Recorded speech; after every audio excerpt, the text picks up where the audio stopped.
Hello guys, and in this quick tutorial video, I'll show you how to catch a fish in the Fisch mobile. So the first step is to find a quiet place where you can do fishing. Then tap on the first option, that is fishing rod.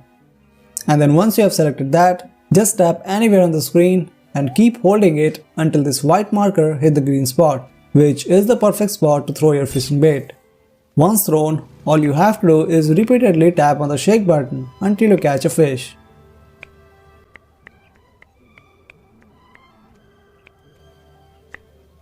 Now this one's the hard process. This white bar will always move to the left side, but when you tap and hold on your screen, the bar will move to the right side. So all you have to do is align the white bar with the fish marker in order to successfully catch a fish.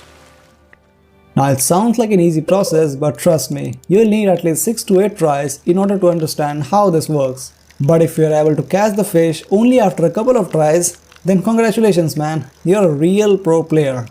Now if you found this video helpful, do like it and subscribe.